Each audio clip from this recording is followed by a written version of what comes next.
Room number 555. இந்த class ரூமில் ஒரு வாரத்தில் 3 பசங்க காணாமல் போயிட்டாங்க. முழு ஸ்கூலும் பயத்தில் இருந்தது. பசங்க ரொம்ப பயந்து போயிருந்தாங்க. அதில் பப்புவும் ஒருத்தன். அவன் ரொம்ப பயந்து போய் ஸ்கூலுக்கு போகாமல் வீட்லேயே இருந்தான். ரொம்ப நாள் கழிச்சு பப்புவோட அப்பா பப்புவை ஸ்கூலுக்கு கூட்டிகிட்டு வராரு. மகனே, நீ எதுக்கும் பயப்படாத, நீ ரொம்ப தைரியமான ஆளு. அப்பா, இந்த ஸ்கூல் மட்டும் வேண்டாப்பா, இந்த ஸ்கூலில் பேய் இருக்குப்பா. ஆனால் பப்புவோட அப்பா பப்புவோட பேச்சை கேட்காம பப்புவை ஸ்கூலுக்கு அனுப்பி வைக்கிறாரு. பப்பு ரொம்ப பயந்து போய் கிளாஸ் ரூமுக்கு போகிறான். அந்த கிளாஸில் இருக்கிற எல்லாரும் பப்புவை கிண்டல் பண்ணி சிரிக்கிறாங்க.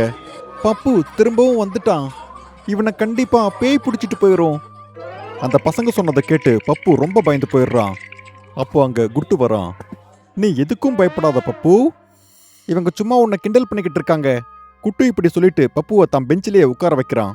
கொஞ்ச நேரம் கழிச்சதும் கிளாஸ் முடிஞ்சிடுது. கிளாஸ்ல இருந்த எல்லா பசங்களும் வெளியே போயிடுறாங்க.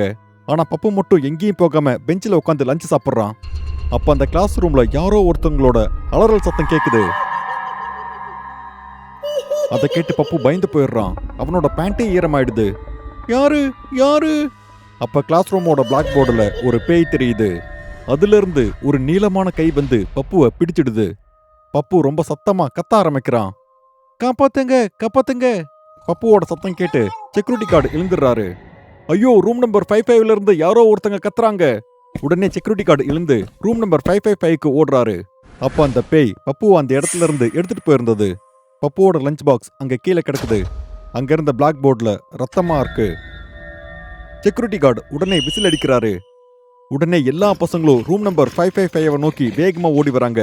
குட்டுவும் கிளாஸ் ரூமுக்கு வந்து கேக்குறான், என்னாச்சு அங்கிள்? இந்த ரூம்ல யாரோ ஒருத்தங்க கத்துற மாதிரி சத்தம் கேட்டேன். நான் இங்க வந்து பார்த்ததும் இங்க யாருமே இல்ல. ஐயோ, கிளாஸ் ரூம்ல பப்பு இருந்தானே! ஸ்கூல்ல இருக்கிற எல்லா பசங்களும் ஸ்டாஃபும் சேர்ந்து பப்புவை தேட ஆரம்பிக்கிறாங்க. ஆனா பப்பு அந்த ஸ்கூல்ல எங்கேயுமே இல்ல. அப்ப குட்டுக்கு ஒரு விஷயம் ஞாபகத்துக்கு வருது. இந்த ரூம் நம்பர் 555ல பேய் இருக்கிறதா பப்பு ஏற்கனவே சொல்லியிருக்கான். குட்டு செக்யூரிட்டி கார்டோட போனை வாங்கி யஷ் த கோஸ்ட் ஹண்டருக்கு கால் பண்றான். அப்ப யஷ் ஸ்விம்மிங் பூல்ல ஸ்விம்மிங் பண்ணிக்கிட்டு இருக்காரு. இந்த ஸ்விம்மிங் பூல் இப்போதான் கோஸ்டிஸ்தான்ல புதுசா கட்டியிருக்காங்க. அந்த கால் அட்டன் பண்ண எஸ் ஸ்விம்மிங் பூலை விட்டு வெளியே வராரு. யாராவது பேய் பிடிக்க தான் கால் பண்ணியிருப்பாங்கன்னு நினைக்கிறேன். எஸ் காலை ரிசீவ் பண்றாரு. எதிர் திசையில குட்டு பேசுறான். சார், எங்க ஸ்கூல்ல ரூம் நம்பர் 555ல ஏற்கனவே 4 பசங்க காணாம போயிட்டாங்க, சீக்கிரம் வாங்க சார். அட, ஏற்கனவே 4 பேர் காணாம போயிட்டாங்களா? இப்ப போன் பண்ணி சொல்றீங்க? சரி, வரேன். சாரி சார், நீங்க சீக்கிரம் வாங்க சார். இப்ப கிளாஸ் ரூம்ல இருந்த பப்பு காணாம போயிட்டான். கிளாஸ் ரூம் முழுவதுமா ரத்தமா இருக்கு சார். நீங்க பயப்படாதீங்க, நான் உடனே வரேன். யஷ் உடனே வாட்சை கட்டிக்கிட்டு கன்னை எடுத்துக்கிட்டு கிளம்பிடுறாரு. யஷ் ரொம்ப ஸ்பீடா பைக் ஓட்டிட்டு போறாரு. ரூம் நம்பர் 555 கேஸ் ரொம்ப சுவாரஸ்யமா இருக்கும்னு நினைக்கிறேன். கடைசியா எஸ் குட்டு ஸ்கூலுக்கு போயிடுறாரு. குட்டு எஸ் கிட்ட வரான். குட்டு, சீக்கிரம் வா, ரூம் நம்பர் 555க்கு சீக்கிரம் போகலாம். குட்டு எஸும் ரூம் நம்பர் 555க்கு போறாங்க. அங்கிருந்த மற்ற பசங்க எல்லாரும் கிளம்புறாங்க. ஒரே குழப்பமா இருக்கு. யஷோட வாட்ச்ல இருந்து அலாரம் அடிக்கல. அப்படின்னா ரூம் நம்பர் 555ல பேய் இல்ல. இது எப்படி சாத்தியம்? இந்த இடம் முழுவதும் ரத்தமா இருக்கே. எஸ் அந்த முழு கிளாஸ் ரூமையும் தேடி பார்க்கறாரு. ஆனா அங்க எங்கேயுமே பேய் இல்ல. அப்ப எஸ் பிளாக் போர்ட்ல இருக்கிற ரத்தத்தை பார்க்கறாரு. அப்புறம் அவருக்கு புரிஞ்சிருது இங்க என்ன நடந்துட்டு இருக்கு அப்படின்னு. அட, என்ன இது ரத்தமா இருக்கிறதுக்கு வாய்ப்பே இல்ல. ஏஷ் அந்த ரத்தத்தை செக் பண்ணி பார்க்கறாரு. அது உண்மையான ரத்தம் கிடையாது, அது டொமேட்டோ சாஸ் தான். அட, இது பப்புவோட ரத்தம் கிடையாது, இது வெறும் டொமேட்டோ சாஸ் தான். சார், பப்புக்கு டொமேட்டோ சாஸ்னா ரொம்ப பிடிக்கும். இந்த டொமேட்டோ சாஸ் அவனதான் தான் இருக்கும். பப்பு இந்த டொமேட்டோ சாஸ் சாப்பிட்டுட்டே இருக்கும்போது தான் காணாம போயிட்டான்னு நினைக்கிறேன். யஷ் அவரோட வாட்ச்ல இருந்து ஒரு பட்டனை பிரஸ் பண்றாரு. அதுல இருந்து நீல கலர் லைட் வருது. யஷ் அந்த லைட்டை பிளாக் போர்டு மேல அடிக்கிறாரு. அதுல இருந்து காட்சிகள் தெரிய ஆரம்பிக்குது. போர்டுக்கு அந்த பக்கம் பயங்கரமான பேயோட உலகம் இருக்கு. அது கோஸ்ட் யூனிவர்ஸா இருக்க வாய்ப்பு இருக்கு. இந்த பிளாக் போர்டுக்கு அந்த பக்கம் என்ன இருக்குன்னு நான் போய் கண்டுபிடிக்கிறேன். நான் இந்த போர்டுக்கு அந்த பக்கம் போறேன். யஷ் அந்த பிளாக் போர்டை உடைக்க முயற்சி பண்றாரு. ஆனா அவரால் முடியல. இப்ப என்ன பண்றதுன்னு யஷ் யோசிக்க ஆரம்பிக்கிறாரு. அப்போ யஷ்க்கு திடீர்னு அந்த கிட்டுப்பையோட ஞாபகம் வருது. கிட்டுப்பையை வர வைக்கிறதுக்கு யஷ் அவரோட பேக்ல இருந்து 2 கற்களை எடுத்து அந்த கற்களை உரச ஆரம்பிக்கிறாரு. உரசன உடனே அதுல இருந்து பிங்க் கலர் புகை வருது. இதை பார்த்து பசங்களாம் கரவோசை எழுப்புறாங்க. இங்க என்ன நடந்துட்டு இருக்கு? நான் பண்றதெல்லாம் அவங்களுக்கு மேஜிக் மாதிரி தெரிஞ்சிட்டு இருக்கோ என்னவோ. ஐயோ! அப்ப அந்த புகையில இருந்து கிட்டுப்பை வருது. சொல்லுங்க யஷ், நான் உங்களுக்கு எப்படி உதவி பண்ணட்டும்? யஷ் நடந்த எல்லாத்தையும் சொல்றாரு. இது கோஸ்ட் யூனிவர்ஸ். இங்க கோஸ்ட் பலசாலியா இருப்பாங்க. யஷ், நல்லா யோசிச்சுக்கோங்க. அங்க போறது ரொம்ப ஆபத்தான விஷயம். நான் உங்களுக்காக அங்க போறதுக்கு வழி ஏற்பாடு பண்றேன். இதோ இப்ப நீங்க போகலாம். இப்படி சொல்லிட்டு கிட்டு மந்திரம் பண்ணுது. உடனே யஷ் அந்த போர்டுக்குள்ள போயிடுறாரு. உள்ள போன உடனே அங்க இருக்கிற எல்லாமே யஷ்க்கு விசித்திரமா தெரியுது. யஷ் நாலா பக்கமும் பார்க்கறாரு. அங்க பெரிய பெரிய மரங்கள் இருக்கு.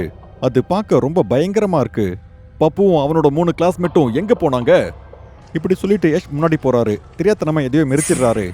ஐயோ, கால்ல முள்ளு குத்திருச்சே. இப்ப கால்ல இருந்து ரத்தம் வேற வந்துகிட்டு இருக்கு. யஷ்க்கு ஒண்ணுமே புரியல. அந்த 4 பசங்களும் எங்க இருக்காங்க அப்படின்னு. யஷ் அவரோட கால்ல இருந்த முள்ள புடுங்கிட்டு முன்னோக்கி நடந்து போறாரு. அப்ப யஷ்க்கு எதிரில் ஒரு சிவப்பு கலர் குளம் தெரியுது. அதுல யஷ் எட்டி பார்க்கறாரு. அதுல யஷ் மாதிரியே ஒருத்தர் இருந்தாரு. ஆனா உண்மையிலேயே அது யஷ் இல்ல, யஷோட பேய் உருவம். அட, இந்த குளம் ரொம்ப இன்ட்ரெஸ்டிங்கா இருக்கே. இப்ப நான் எங்க போறது? அந்த பசங்களை நான் எங்க கண்டுபிடிக்கிறது? அங்க ஒரு பையன் கட்டி போடப்பட்டிருக்கிறத யஷ் பார்க்கறாரு. யஷ் உடனே போய் அந்த பையனை காப்பாத்துறாரு. உடனே அவரோட வாட்ச்ல இருந்து ஒரு சிக்னல் வருது. இந்த பேய் யூனிவர்ஸ்ல இருந்த அந்த பையன் ரூம் நம்பர் 555க்கு திரும்பவும் போயிட்டான். அப்போ ரூம் நம்பர் 555ல குட்டுவும் மற்ற கிளாஸ்மேட்ஸும் இருந்தாங்க. ராகுல் திரும்பி வந்த உடனே கிளாஸ்மேட்ஸ்லாம் கைத்தட்ட ஆரம்பிக்கிறாங்க. அப்போ குட்டு ராகுல் கிட்ட கேட்கறான், ராகுல், பப்புவும் மற்ற கிளாஸ்மேட்ஸும் எங்க போயிட்டாங்க? அப்போ ராகுல் சொல்றான், எஸ், த கோஸ்ட் ஹண்டர் மற்ற பசங்களை காப்பாத்தி கூட்டிட்டு வந்துருவாரு. யஷ் கோஸ்ட் யூனிவர்ஸ்ல மற்ற பசங்களை தேடிட்டு இருக்காரு. அங்க ரொம்ப இருட்டா இருந்தது. யஷ்க்கு என்ன பண்றதுனே புரியல. அப்போ யஷ்க்கு முன்னாடி ஒரு மரத்துல நிறைய பசங்க தொங்கிட்டு இருந்தாங்க. அட, என்ன இது? மரத்துல தொங்குற பழம் மாதிரி இவ்ளோ பசங்க இந்த மரத்துல தொங்கிட்டு இருக்காங்க. யஷ் உடனே போய் அந்த பசங்களை கட்டவிழ்த்து விடுறாரு. உடனே அந்த பசங்க கிட்ட ரூம் நம்பர் 555க்கு திரும்ப போக சொல்றாரு. அந்த பசங்க கிட்ட கிட்டி எங்கன்னு கேட்டுக்கிறாரு. அப்புறம் அந்த 2 பசங்களையும் ரூம் நம்பர் 555க்கு அனுப்பி விட்டுறாரு. அப்போ அந்த இடத்துல இருந்த ஒரு பயங்கரமான பேய் யஷை தாக்குறதுக்காக ஒரு சூறாவளியை உருவாக்குது. அதை யஷால தாக்கு பிடிக்க முடியல. யஷ் அப்படியே காத்துல பறக்க ஆரம்பிக்கிறாரு. அப்ப அங்க இருந்த ஒரு பயங்கரமான பேய் அதோட வாயால கற்களை உமிழ ஆரம்பிக்குது. அந்த கல்லை யஷ் தகர்த்துறாரு. அட, இந்த பேய் என்ன இவ்ளோ பவர்ஃபுல்லா இருக்கு? யஷ் உடனே அவரோட பாக்கெட்ல இருந்து ஃபயர் கோலி எடுத்து அது அந்த பேயை பார்த்து தூக்கி வீசுறாரு. யஷ் உடனே அந்த பேய் கன்னை எடுத்து அந்த பயங்கரமான பேயை பிடிக்க முயற்சி பண்றாரு. ஆனா அவரால முடியல. அந்த பேய்க்கு ஒண்ணுமே ஆகல. அட, என்ன இது? இந்த பேய் இவ்ளோ பவர்ஃபுல்லா இருக்கு? யஷ் உடனே ஃபயர் கோலி எடுத்து அந்த இடத்துல வீசி மறைஞ்சிடுறாரு. இப்ப யஷுக்கு முன்னாடி அந்த மரத்துல பசங்க விழுதுகள் மாதிரி தொங்கிட்டு இருந்தாங்க. இவ்ளோ பசங்க இப்படி தொங்கிட்டு இருக்காங்க.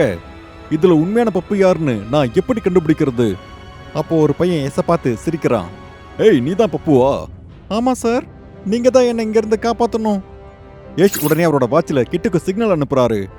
கிட்ட ரூம் நம்பர் 555ல பப்புவோட சேர்ந்து யஷும் வந்துடுறாரு. அருமையான வேலை பார்த்திருக்க. நீ பண்ண வேலையால தான் இந்த பசங்களை என்னால காப்பாற்ற முடிஞ்சது.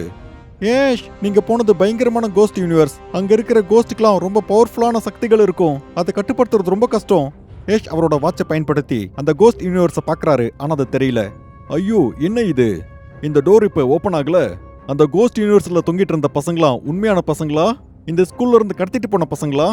அது மாயையா உண்மையான்னு கூட தெரியல. கோஸ்ட் யூனிவர்ஸ் ரொம்ப பவர்ஃபுல்லானது. அதோட சக்தியை நம்ம எதோடையும் ஒப்பிடவே முடியாது. சக்தியா? எனக்கும் தான் இருக்கு. என் சக்தியை நீங்க பார்க்க போறீங்க. இப்போ யஷ் என்ன பண்ணுவாருன்னு நீங்க நினைக்கிறீங்க? அந்த பசங்க எல்லாரையும் காப்பாத்துவாரா? அதை நம்ம அடுத்த எபிசோட்ல பார்க்கலாம்.